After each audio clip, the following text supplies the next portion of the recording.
Welcome in, folks. RFK Refugees podcast. Ted here, John here.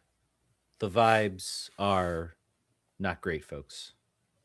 Not great. I think they're actually awesome. I think everyone's really excited. I think the coaches are excited. I think the players are excited. I think the fans are rushing to get season tickets if they hadn't already gotten them. I think it's great. I don't know what you're talking about. I have to go. I'm going before when we go next weekend to the LAFC game, or this weekend. I'm going to a ticket presentation because I skipped last Wednesday. So that'll be. They had like a lot more forward momentum before the New England game, talking about trying to sell people tickets.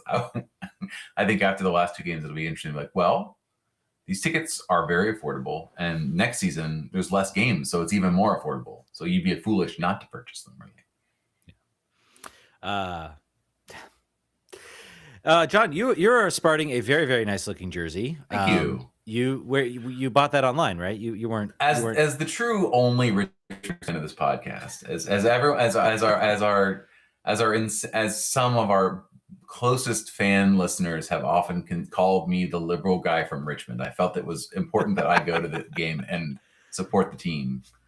I also didn't know you wouldn't be there. I went there with a friend. I didn't tell you I was coming because I wanted to walk into the supporter section and just like enter the supporter section and start chanting next to you, and just to see what you would do, because I think that would be really funny. Unfortunately, you had other very reasonable plans this weekend, but you were not at the game. But I was. It was something. Yeah, you got to see a team not lose. So that is a good thing. My observation is the team tries a lot more stuff inside the attacking 18 than I would have thought for a team that has so little goals scored. Yeah, there were lots of like flicks. There were lots of sort of creative energy being attempted there. I was surprised about that.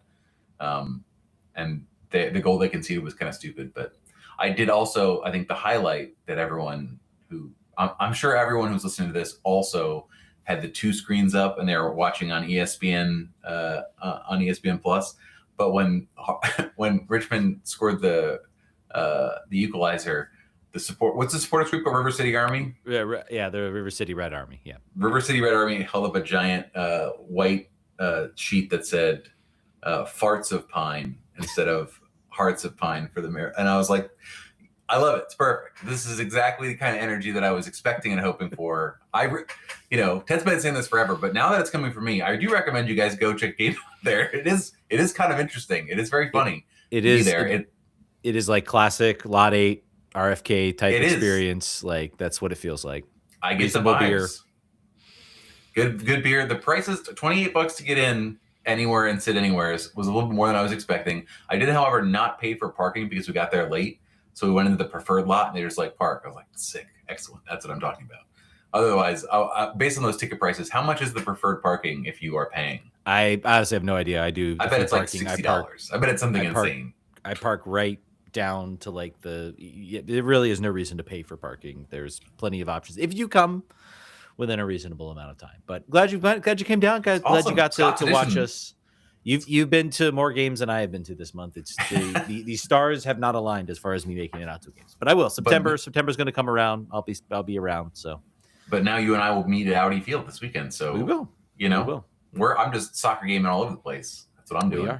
Tell me about your weekend, your non-Richmond Kickers weekend. I was with the folks. My dad's actual birthday was this weekend, so we spent some time in there. And then my present to him is the trip we are going to take this Saturday to watch DC play LA. A ticket I bought right after the TFC win, and I thought, oh man, here the vibe. Yeah, this will be a tough game. Maybe we lose, but like the vibes are feeling pretty good right now. Everything's feeling like it's trending in a somewhat upward direction. Maybe things will be okay. Boy, it's shifted, and it's shifted very, very quickly. Let's get into it. Let's talk a little bit about these games. I don't know how much time we'll spend some time talking through these games. We'll spend some time talking, but I think the overall narrative, we come here as a voice for the fans, as a voice for you guys. That's why I solicit questions. That's why we want to hear what you guys have to say. We want to, regardless of whether we think you're annoying or not, we want to hear what you have to say. So we want to hear what the fans think. So I don't think you're annoying. Ted thinks you're annoying. I don't ever think you're annoying. I don't ever think you. Of course, any of you. You all are very cogent and making very calm and reasoned points. But I think it's worth sort of assessing the mood of the fan base, along with talking about the game and everything like that. And there's a lot I think that's going on. Most teams, even in a 1 win in 10, most teams do not have the sort of just the overall vibe shift. It felt like we were entering like, the Montreal game versus now. It's like it's been very probable how things kind of like started. And it's been piled on. And I'll get into a little bit of that and what I think about that. A lot of it, there's a lot of piling on from national media. It kind of tends to happen, and it is there is a sense to me that it's a little eye-rollingly annoying in a certain sense, because it definitely feels like now you want to start talking like that. I don't know. I think they were all waiting for an opportunity to do it. Yeah, that's what it does feel like. DC has been annoyingly fine for much of the year. They haven't been embarrassing. They haven't lost 7-1, and they've been waiting. They've been waiting to like unload both barrels, and this was Goff's opportunity to do so. We'll get into that, I guess, but they're not wrong. It's just it doesn't come off as entirely genuine because it's like I said, they've been waiting for a reason to bust out the big guns. Now they have. Well, let's talk about the games. Let's talk about why we're here. Let's give the full context. Let's start. DC United 3-0 loss to New England at home. A Wednesday game coming off a Saturday game. Timothy on our chat says they looked bad last Monday, but Saturday the wheels fell off after they conceded. Yeah. So it's a downward hill from the start of the game Wednesday to the end of the game in Charlotte. I think the real overall question, if we want to speak genuinely about the game, is was this a nature of the fact that the team had played 3 games in a week, the fact that they really didn't rotate. Go look at the subs that Charlotte brought in versus the subs that DC brought in. Is that the nature of the reason? No. How the legs, everything like that. I think it had a role. I think there was a role in that. Now you're mentioning Nono played what full like. You know who made him do that? Matches? Do you know who chose for him to do that? Yeah, Renée Weiler. The Renée Weiler is going to complain about the subs, in which he did in the Charlotte game. He said that was the difference of the subs, because he said, look at the players they brought on. And if you look at the transfer value of the players that got brought on, Lyle Abada obviously was a higher paid player. The other 2 subs are just some guys. They're one of them's an MLS super draft guy from college, Bronico. We brought on Nathan Ordaz, who is $2 million from a perspective of what we paid for him. So like, it's not like we brought on 3 academy players and that's why we lost. There was a change, but it wasn't necessarily down to Abada had a hand in one of the goals, but it was defensive breakdowns. It was the same thing. It was not the same. 2 of them were off of set pieces. One of them was off of a broken play. Similar to what happened in New England, where they were beaten 3 times on an identical look, which drives me so insane. And I don't watch enough other teams to the extent that I've watched this, but it feels like this team, once a flaw is exposed, we're going to see it 7 or 8 more times in the next couple of weeks. The teams are just like, that's it.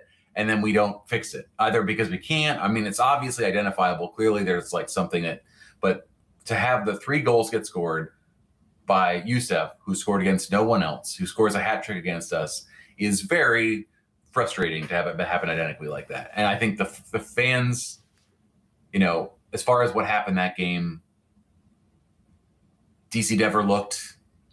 I'm trying to remember. Did they have I think in maybe the first 15 minutes of the first half, they had some looks. I'm trying to remember back. It's only been that's less than a week, but there were some moments. I think Nono had had a one point where he forced a nice save. Obviously, I think he had by the way, expected goals on target of 0.82. So I definitely recall him having one moment where he had a chance. He's been a player. That was the play he dribbled into the box and looked like he wanted to square it a couple times, and there wasn't really an opportunity, so then he shot it. Yeah, it was a good shot. Yeah. I think also Ordaz had an opportunity where he nearly curled one in the back corner. Great save by Matt Turner.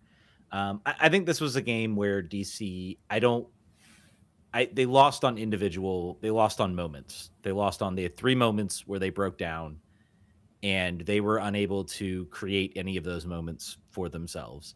If Nono gets the goal, if Ordaz if Vernaz's curler goes into the back of the net, we're looking at a 3-2 game and maybe not as embarrassing. Or maybe we're talking about some things. DC broke down at the worst moments. You talked about it, same play.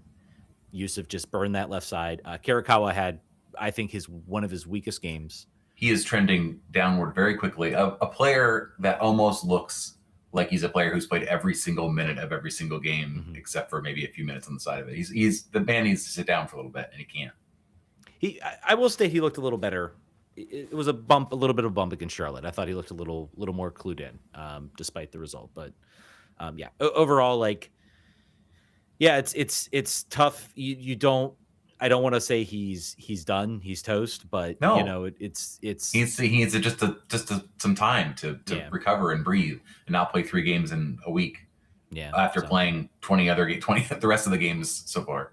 Yeah, so I think he'll bounce. I think we'll see him bounce back. I have no doubt that he can sort of show the form that he saw. Or at least I hope he can. He was certainly strong in sort of that beginning half of the season. Munteanu in that game, pretty quiet. Nono was maybe the only standout. Hopkins, again, it was kind of a similar thing we saw in Montreal, just unable to really did some nice things in sort of the middle of the field, but then unable to really turn it in the final third. I think we did see the shift in Charlotte was a result, I think, of Sean Nealis and just how maybe poor he looked in this game. Yeah. So that's not looked like a good bit of business so far in his time here. Yeah. Hasn't looked strong. Hasn't looked sort of up for it, I guess you could say. And he's signed a new contract, so he is here through next year. So I think it's more of a case of next season, maybe he's a spot type starter or a guy off the bench, not a week in, week out starter.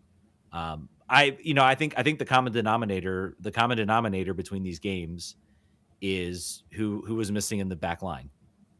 And it was Kai Rowles. Kai Rowles still out injured. Hopefully he's back next week.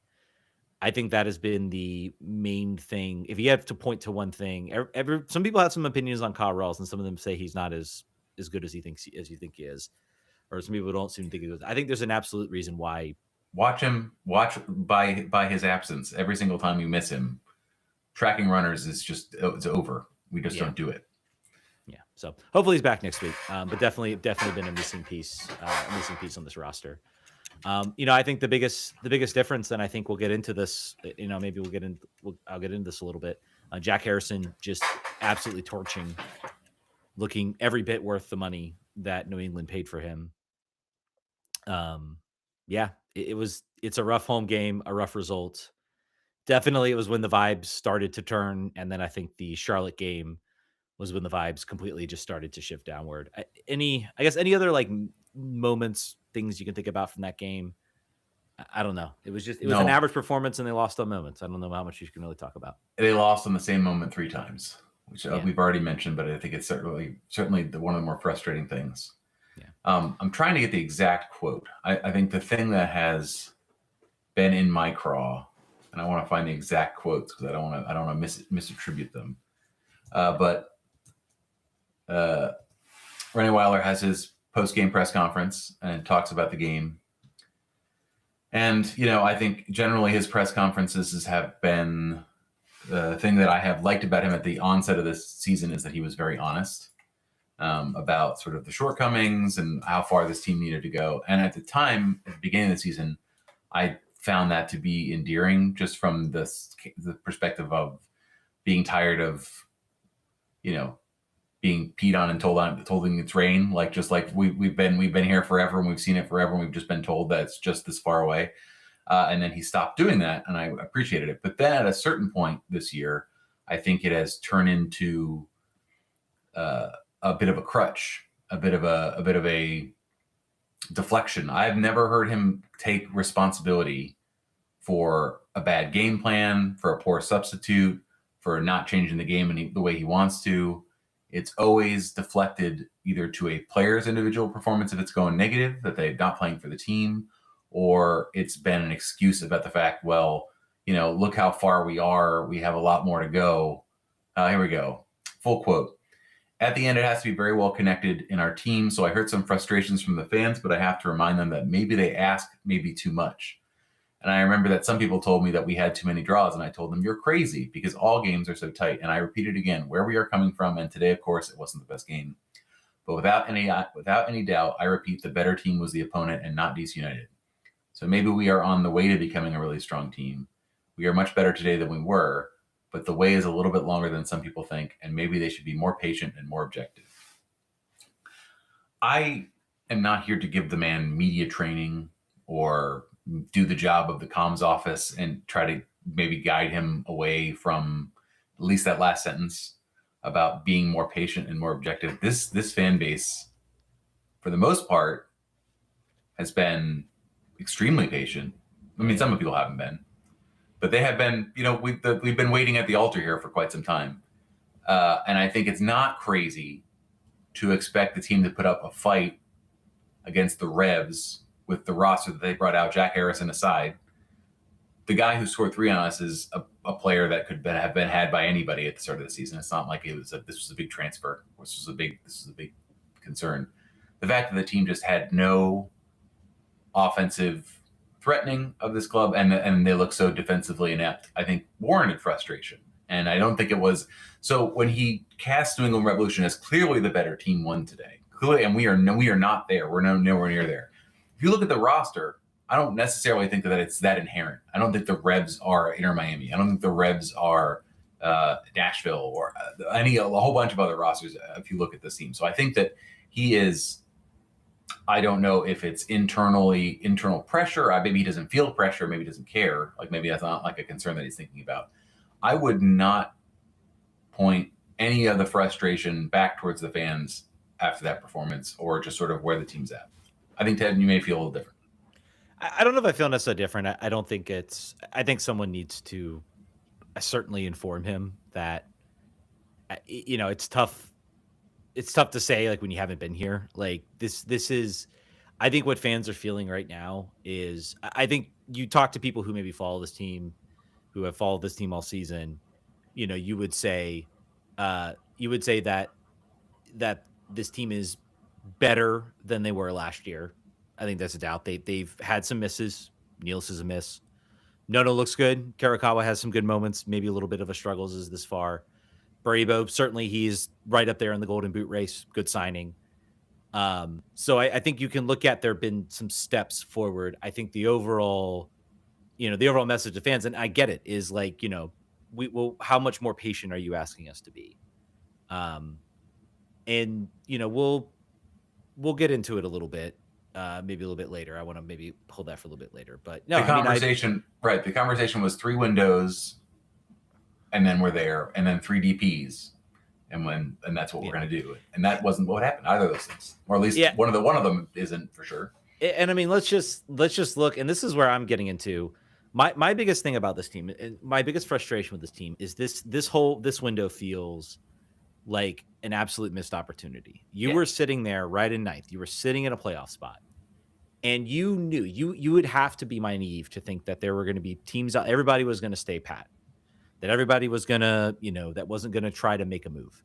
Columbus Crew went and got a chance creating number 10. Somebody DC desperately needs somebody to create chances. Atlanta United broke the bank on a Swiss striker. Yeah, their signings haven't worked out, but they're breaking the bank to try to get better. Don't think Toronto FC has done anything too major. Philadelphia Union, again, was more nibbling around the edges, but Orlando went and grabbed. Was Josh Sargent this window, or has he just been injured? He was beginning of the season. He was okay. January window. But Orlando City went and got Anton Griezmann. The team we played in New England Revolution went and got Jack Harrison, a guy who can create chances. He had 2 assists in this game. He's a guy who can create chances. And that's what DC would so need somebody on that right side to do that. What DC has done this window. If you look at the roster, if you just look at like who left and who came in. The only player that's really been kind of a net gain as far as like where you're not like immediately comparing him to somebody who left is Andre Dozel. Nathan Ordaz is here because they wanted to jettison Gabriel Prani and they wanted to bring somebody in. And maybe Nathan Ordaz would be better than Gabriel Prani. Right now, Gabriel Prani has 2 goals. Nathan Ordaz doesn't have a goal. He has an assist. but that's about it. And again, he's not starting. So the question, and you're looking at an attack that's anemic, and you're wondering why can't he get out there on the field and actually start a game? Kimino Nono looks good, but he's also making up for the fact that you got rid of Herrera. Aaron Herrera. Again, there is a little over a week to go. The interesting wrinkle about the summer window is that it will end a day after the European window closes. And this has long been a complaint about MLS and how it operates, is that their window would always end too early. So this will be an interesting wrinkle. Maybe there is a player that they are talking to. Hope it's not Paul Pogba, but I don't know, man. Maybe I'd be open for that after watching some of these games. I don't know at this point. I don't know, man. Don't put that out there. I mean, maybe it's that bad. I don't know, man. Maybe it couldn't get worse than some of those offensive performances. But other teams have gone. Maybe there is a player out there they are talking to, but they're like, I've got other European offers. If those fall through, then yeah, I'm on you. And you've got the extra day to do that. If this team. My next question to reading some of the quotes, and maybe we'll get to the quote after the Charlotte game. My next question to Renée Weiler is, do you think you have the rope that you think you do?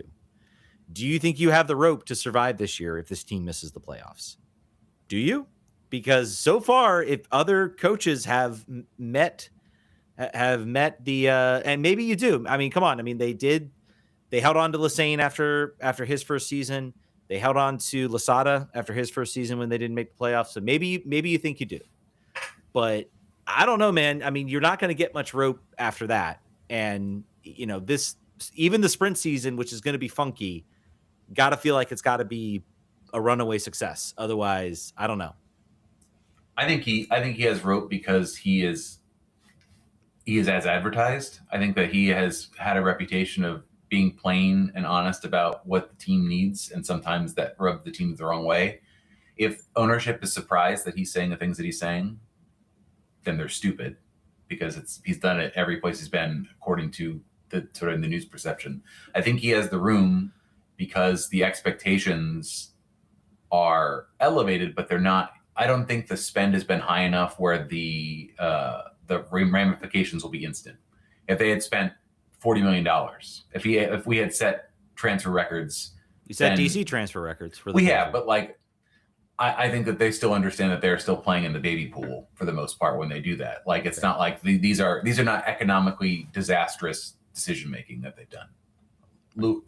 Luis could turn out that way. We don't really know, but he's already gotten he probably has more goals than Edison Flores, probably. So yeah, he's he had a goal at 8 times the contract. He had a goal against Charlotte, and let's get into that. Let's talk a little bit about that game. Yeah. We're gonna let's focus back in a little bit. But DC 3-1 loss to Charlotte. Started off well. Luis Munteanu with a goal. Ty Baribo on the bench for this game and did not come in.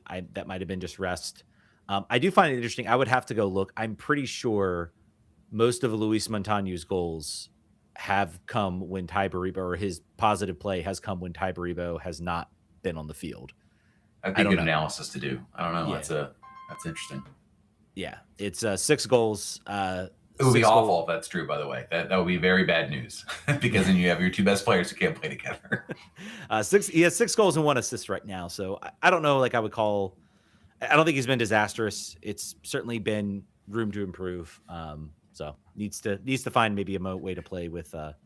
He's in trouble because this team has so few goal threats that when we need anyone that is a threat to just knock everyone's socks off. Yeah, and that's hard to do. And then he's got the highest expectations due to the transfer fee. So yeah.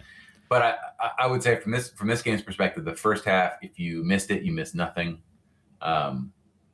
It was certainly sort of a continuation of a lack of attacking edge.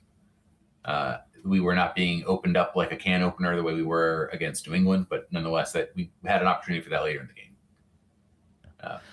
Lewis's goal sort of set about the downfall, or very shortly after. Yeah, go ahead. I've always kind of wondered about certain scenarios where you score a goal and then suddenly you kind of wake the team up, because that's kind of what it felt like. Was that the 1-0 lead is now the most dangerous lead in soccer on the road. for DC. It was like almost like he woke them. Oh shoot, we got to actually go out there and play a little bit. But yeah, I mean the goal. Talk about the goal. It was a very nicely well taken goal. Peltola's ball sort of off the midfield line to Peglo. Very nice. He lays it off. Munteanu goes and finishes it nicely. Hits it low. Hits it hard on turf. That's a good goal. On grass, that might be a save, but on turf, you play it well. It's a good goal. DC's up 1-0. And then basically they almost completely fall apart inside like 2 minutes. A free kick falls header to Johnson. Johnson makes the save, but it falls right to David Schnegg, who clears it away. 1-1. DC then does get an opportunity to maybe bring it back and make it 2-1. Jackson Hopkins right on the doorstep, has the ball, unable to really kind of drive it in. Where are we? You've been a Jackson Hopkins stan. Where are we after these last 3 games? Is it time to maybe put him on the bench, give Ordaz a run? Yeah, certainly. I think without a doubt, he has not staked a permanent claim to anything. Yeah, we have. It's been a lack, and to the coach's perspective here, there's a lack of other options with which to put him on the bench for. But Ordaz is certainly a guy that I would like to give the next 3 or 4 games as many minutes as he can take, if he's fit enough now, since that was originally the reason why he wasn't. I'm sure he is by now. Yeah. Be curious to ask him. He probably won't give you the answer, but be curious to know where his fitness is and whether he thinks he's playing up against his former side in LAFC. Is this an opportunity to throw him out? Because DC will need attacking help in that game, certainly. A quick aside, because just to put Tybo on it. Do you know how much New England paid for Jack Harrison? How much? $1 million. That was Get out. That's it. He's not even a DP. That's wild. He is a DP. Oh, he is a DP. Okay. So that is the big struggle if you think about taking him. But I mean, with a guy with a pedigree, with no real substantial injury history, and a league, I would have probably done it. I could have taken that deal. Anyway, just wanted to make sure we're on that. Second half. Yeah. Second half. We got the second half. Obviously, Hopkins the goal. Then almost immediately off the corner kick. Again, this time it was Cleary who scored the goal. And then I think at that point, also right before that, like that's where you talk about the subs, where you have Labile Bada, Diani, and Bronico sub in for Charlotte. And then they immediately get the goal. DC really then couldn't muster much of an attack. I think at this point, this team is dead on their wheels. Peglo being maybe the only player out there who didn't play, a majority of the past 2 games. No, went 75. He went, I think, of 90 on Wednesday, and certainly a lot more. So he looked very much muted in that second half. Hopkins again went 75. He played most of last week. Kurokawa again went 90 again. So I think this was a case of a lot of players were dead on their feet in that second half, and that immediately leads to Pep Biel, I think, driving through the center of the field for the third goal. And by then it was lights out. We're done. Move on. DC really didn't have much else to really offer. What do you think about the man management philosophy here with the 3 games in a week? And I think none of these games from a roster perspective, taking the dive maybe that you would need to get like my low level managing of adult baseball and other sports. Like if you look at games, you don't assume you're going to win all of them. And you take your opportunities to increase your probabilities where you can. And if there's a game where you're outmatched, like, all right, strategically, I'm going to kind of take a dive here and we'll see what happens, but I'm going to preserve my talent for the games that are winnable. He didn't. He just was like, we're like, I'm not doing that. Like, I'm going to run my 11 into the ground, except for Ty, who I've given. That's like the one time ever, if he's not injured, it's like the first time ever this year a good player has been given a game off to rest. Everything else has been like, sorry, you're going to play until you die. What do you think? Is maybe the LAFC game the game in which they do that? Are we going to witness sort of the send in the clowns game? What I think it is, I think this reminds me so much of like 2018, 2019, like DC United, even 2017, even like as far as like Ben Olsen's philosophy for what we saw. There were like 12 to 13 guys. And it's a little bit more, I think, for Weiler that he trusted to be out there. And that was it. It was like he would use this was the era when you only had 3. This was pre-COVID era when you only had 3 subs. It reminds me so much of that. It's like rather than, and we'll get into this a little bit, rather than playing Markovic, giving him a start, seeing what he can do, you're going to play Dozel as your center back and play Peltola. Now, I think it was let's see how it goes. And I think it went okay in the first half. So they kind of stuck with it. Yeah. But it was very much. He looked fine in the first half. Dozel looked pretty decent in the first half back there. Yeah. So then it was put Peltola and then maybe and we'll switch it up if it's not going well. And then it went fine. So they kept it. There is a lot of that. There is like, you would think, and I have to wonder, like, what is a guy like Markovic thinking? He's played well in the first part of the season. I think he's earned an opportunity. Over Nealis. I would much rather see him start and maybe struggle than see Nealis struggle, because we know Nealis is who he is and what he's going to do. So how many more years is he under contract? 2 more years? We gave him a fresh deal when he came over here. Yeah, I think it's 2 more years. I'd have to go look. I think it is fairly significant as far as what we've offered him. That was the rare Dave Casper inter MLS miss. Ty Baribo, he got nails on. This one, I think New York sold us a tire, a car with a flat tire. Yeah. Rich Myers says, since Markovic was a standout defender, AC Defensive Player of the Year, as well as a first-team All-American, why does Weiler insist on playing midfield at center back over him? It certainly doesn't seem to be working for me. Seems at least worth a shot, but he doesn't even get clean-up minutes there. I think it's purely because they had Peltola, they had Cervania, they had Dozel.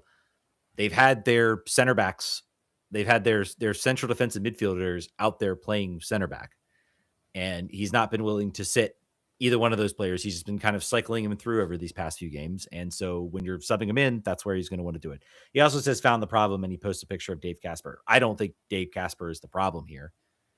If anything, I think maybe you give some credit to Dave Casper, because I don't think the other teams know where to get Ty Baribo. I don't know if they know how to maneuver to get Nathan Ordaz, to get some of these other players that have played pretty well. I think you can give, Kurokawa, Hefty, No. I think those have all been kind of maybe by the more international side of the market. But Ordaz is an interesting case here. Do we think this is a player identified by Dave Casper and sold to ownership as a move they needed to make, and he isn't necessarily a player that was wanted by Renée, and that would possibly explain his lack of utilization and his saying that he was not fit? Like that would correspond logically if it was a player that because all he talks about, right? He talks about like I'm cooking with the ingredients that I got and it's not good enough. And then they go out and they spend $2 million on a player who was good enough at LAFC, a team that's better than us. And he's like, no, not good enough, and also not in shape, and he'll play sometime. Like you gotta start him against LAFC, right? Like that if he doesn't start against that game, like what is happening? Yeah. I'm just curious. That would make some logical sense, because what we're seeing, I mean, I would say every fan that has seen Ordaz is like, I feel like that guy should play some more minutes. In a team that's sort of bereft of attacking ideas, he should be out there, right? Yeah, you would think. Yeah, I don't know. I think I'm still wait and see as far as that goes. We have seen with new players coming in, with the exceptions of the guys that clearly, Renée Weiler knows. Like No's out there starting because Renée knows him and knows what he can bring. There does appear to be even with Luis Munteanu, there was a slow walk to get him into the door. Peltola took a minute. I think now he's kind of hopefully locked down his starting role, after maybe there was some thought about maybe him not being there. I don't know. I think there's been, and then there's Hopkins too, which he apparently loves and still loves to throw out there. So I don't know. We'll see. I think if Ordaz doesn't get an uptick in minutes, heading into the end of the season, I think you're right to be concerned about kind of where he is and where he stands. So a potentially Caden Clark type of situation, a more expensive Caden Clark, where you're saying who wanted this guy, because it doesn't seem to be the coach. I don't really know. Speaking of players who we don't know necessarily how they were viewed, but we can only see the fact they never played. Jacob Murrell is on his way to Scotland. I think it's great that this team actually was able to turn him into. I think there's a transfer fee involved. He's under contract for. He had an option. He had two. I think the British media always screws up MLS contracts. They all say, "Oh, his contract is done after this year," and he has the option years are club held options. So if the club wants to sign him, they say, "Well, we got options on him, so pay a transfer fee because otherwise we'll exercise that option." We will. So paid option. Good for him. I'm glad he's got an out route. He was clearly it was tough selling to get into the roster.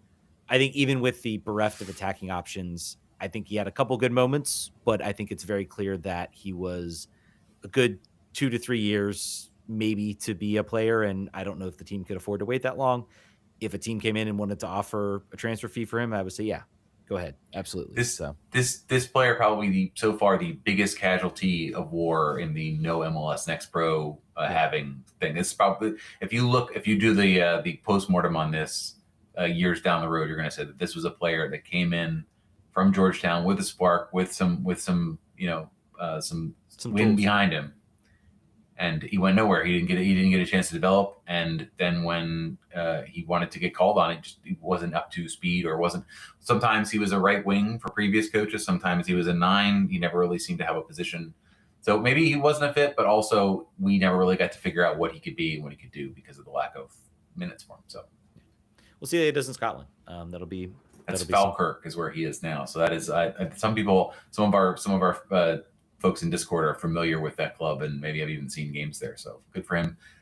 Continuing the long run of DC United to Scotland. Right. Harry Kitchen, hello. Do we want to take a beyond the paywall for the rest of the questions? Well, let's. Do we want to talk about the playoff decision, the new playoff format? Sure. Do we want to talk about that on the live show? By the way, we got Jolly Anthem says, when do we fire Renee and the doctor for the rebuild of the rebuild of the rebuild? That is a question I think we kind of answered. You got to wonder, my biggest hope in all of this, I understand these past 2 games are rough. I don't, at this point, I don't care if Renee was the right hire or the wrong hire. I just do not, I don't want to be back here in the offseason talking about a whole new front office.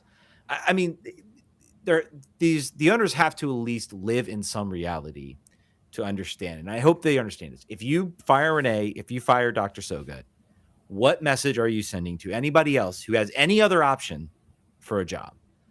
It's like, turn this around in a year or you're fired. And no, if they're, unless someone is so desperate to get into MLS and to be a GM and has the ego to think that they can actually accomplish that with this roster, without still some major help. And I will contend with Renee, like this roster still needs a lot of help. This roster is nowhere near high quality MLS roster. I don't know how many players they're away from that.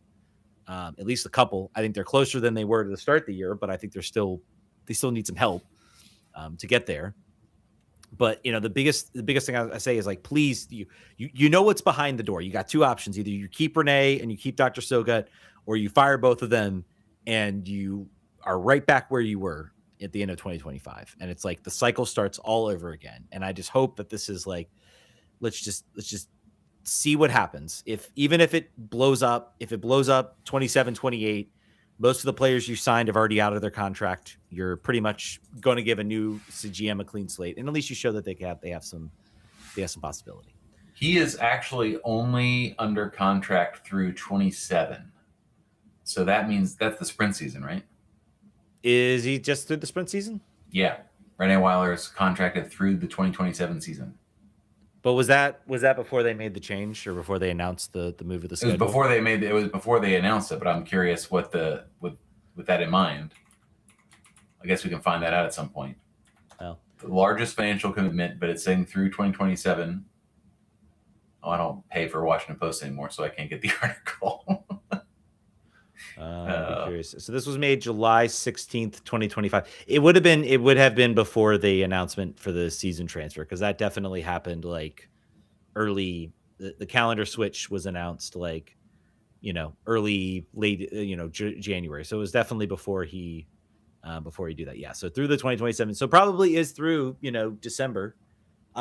Which honestly, man, I mean, if the team is flying high in that first part of the 2027 season, then you can do it. If things are falling apart, then yeah, you're looking to You're looking to a quote from Ali Mackay on that one too, which is kind Good of stuff. hilarious. Good. I bet he wrote that one through gritted teeth. Yeah, but there is I would say so through 2027. So that probably is through December. So it would be through the first fall part of the season, and then you make a decision there whether you keep him, whether you imagine they fire him and Soget in December, and we have no general manager or manager in the middle of the season. Well, they got plenty. They'll be alive pretty much to make the playoffs in that season, regardless of pretty much where they are, because MLS is announcing a new change coming to the playoffs. Go look it up. We'll try to describe it. It is basically 20 teams will make the playoffs. I think this isn't official, but it seems like it's trending in that direction. This was a balloon they put out to see what people would do when they put it out, so it's out there. Yeah, and we'll see if maybe they make adjustments. I think regardless, I think the 20 teams is going to stay. I will state the overall, if we removing how many teams get in, the overall format, I like to a certain extent. Giving the top 8 teams, that basically, so if you don't know, it's basically top 8. If you're top 8, we're going to a single table next year. We're going to divisions. We're going to all that. Top 8 teams, I think that's like the whatever the division winners and then the next best teams or something like that. So wild cards. Yeah. So but basically your top 8 teams will play, in sort of a first round. You lose that game, you basically go into a losers bracket with other lower seeded teams. You're going to start with, the 20 through 16, I think. So 16 through 20 will play sort of the play-in round. Then they will face the next 4 teams up. That will be from 12 to 16, and then your losers. So if you are one of those teams that's in the bottom half of your roster, you have to win 3 games to get to the quarterfinals. Top half of the roster, you just have to win 1, and you have an extra chance. And then for the teams that are in kind of that middle pack in the playoffs, you have to win 2 games to make it to the quarterfinals. So then it's after you get to the quarterfinals, it's just 8-4-2, and you got your championship. I will state it at least that there is a incentive to try to make that top 8 because you get another chance if things go wrong. And I think that is a criticism of the playoff format. Everybody loves to gush about the single elimination format. Yes, you got a home game, but let's not pretend there weren't some drawbacks. One of the big drawbacks was you had your top seeds had to wait like 3 weeks to play because they had to play all these other games through. And that was a problem. So you had like literally scrimmages, guys trying to stay fit. And a lot of the teams that won the Supporters Shield lost in that first game. So it does give you a second chance opportunity to play. If you have one bad game, you can still make your run into the final. Like that aspect. I like that. If you are that lower seed, you have a much tougher path. Particularly also you're going to be on the road potentially, maybe with the exception of that first game. So like that in a certain sense. Obviously the 20 teams is the big thing. Somehow DC will still finish a point out in 27, 28. That's probably what's going to happen. I think that this is a format they're doing for the sprint, and how that goes will determine if they stick with it or if they go back to it. I don't think it's for the sprint. I think the idea is that it's going to be they haven't really figured out what they're doing for the sprint. This is just going to be maybe it will be for the sprint. That would make more sense, right? But if it's a half season, then the integrity of the season is largely unimportant. Who cares? Yeah. So I think you're safe to monkey around and do crazy stuff in the postseason with that, because already like your statistics are not portable to other seasons. This is an anomaly. But if they're going to jump that and just be like, no, this is it from now on, we're doing this. You got to get on board or get out of the way. That's a super bold move for potentially new MLS. I guess maybe it's the time to do it. You're having a changeover at the top from a commissioner perspective. Get crazy with it. It's certainly, this is a league that struggles for attention. It's a league that struggles to sort of gain new attention outside of the already captured audience. I think whatever. I think the reason they're doing 20 teams and the reason there is because of the schedule shift and the fact that you're going to play a season from July to December, and you're going to have a majority of your games within that stretch. And then you're going to take a month break. Basically, you're not going to play until late February. And then you've got kind of a final sprint from late February, March, and then late April. So you're handicapped a little bit in that way, because if you have 16 teams make the playoffs, or you have a more competitive playoff, you're going to have teams that are going to come back in February that are going to be just completely out. There's no reason for them. There's no excitement to get behind except maybe another rebuild. You have 20 teams. You're very least going to have some of those teams where if they go make some moves in the winter and they get some players in, or they overhaul their roster, maybe they can put it together and they can get enough to make that last playoff spot.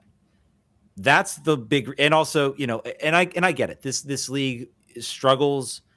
This league's all about gate receipts, and part of those gate receipts is if you keep teams alive. Otherwise, you're going to have scenarios where teams are out of it, and it's just like they're just going through the motions in that final half, and that's not going to make it. I think that is a big driver behind the 20-team scenario, is when they get to that break, they want to at least have a team in January who might be last can say, well, we've gone out and we've signed, I don't know, think of that. We've signed Harry Kane. We've signed this big player, and we're made all these big splash signings that we've been waiting for, and we're gonna make a real push to see if we can make the playoffs. And at the very least, if not, then we still got next season. But at least we have that carrot with the idea that we can make that type of run. So that's definitely what's pushing this 20-team thing. I don't think for the sprint. I think the sprint season is going to be, my prediction. Sprint season is going to be exactly the same. Because if you're out by the sprint season, it probably will be like the last couple games of the season, and then who cares? You're already thinking about the next season anyway. It would be disastrous for a team to be completely out of it by December, and then literally there's nothing to be excited about when they sort of kick back off in the spring and head in February. So I think that's what's certainly driving it. So I don't know. Overall, the format, are you a fan of it? Do you think it's a good idea? I'm entirely indifferent to format. I think it's because we haven't been in the playoffs for so long. It's not affected me in any kind of way. Yeah. So I have hard thoughts about it. I think anything you can do to try to steal some attention that you haven't gotten, I think is good. I think this is I don't think having a playoff system that takes a really long time to explain is necessarily a good thing, which this kind of requires. But screw it. MLS is the laboratory of democracy in soccer. I think the biggest criticism you have from this is they're changing the format again. And that has been just a constant thing about the playoffs. It's like they are just trying to find a format that works. And I think the biggest thing they need to do, man, I think this format, if they stick with this for 10, 15 years, I think it'll be fine. I think it'll be this will be a great format. The question is, you could just never trust them just to stick with this format. Yeah. Because then they just go and they want to change it. I think they also have a lot of space to play with because no one else really does. I mean, there are types of playoffs, but we're unique in the world in the way that we're no pro-rel with playoffs. It's not like everywhere else. So there's no comparator arm. They can't be like, well, they don't do it like that over there. MLS is entirely different. So the fact that the regular season was largely inconsequential in many ways. Most people don't care about the Supporter Shield. So why not go all the way and with your playoff function really sort of codify that with letting 20 teams in? Yeah, sure.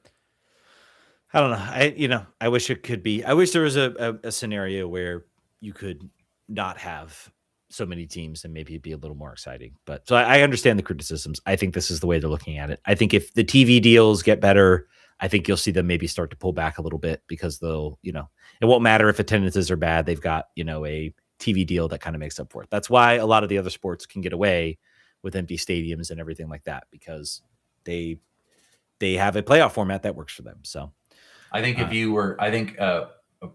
relegation would be a nice compartment, a nice companion piece to the 20-team format. If almost every team makes the playoffs, it should be a double booby prize if you don't make it. That is where relegation makes sense. All right, we tried. We gave you every opportunity almost to get into this playoff structure, to get more games, to make more money, and you couldn't do it. We tried. We give you a 2/3 chance. You couldn't do it. We'll see. This might just be all just to beat DC Pets. All right, guys, we're going to go a little bit. I think there were some good topics that we wanted to keep for the free show. Maybe we should have hid some stuff away, but I think there's stuff we want to talk about. We're going to go to the Patreon show. This is a good ad. Join the Patreon at the $5 tier, where we talk about the stuff that we just did behind the paywall. Good ad. So sorry for Patreons. We're gonna get to your questions. We'll get to maybe some other deeper topics about the team. So stick around for that. I'm gonna complain about the coach a little bit. So that's where we'll some more. So we'll do that there. So we'll do that there. All right, guys. Thank you guys so much for watching. We will, if you're on the free show, we'll catch you next week. If you're on the Patreon show, stick around.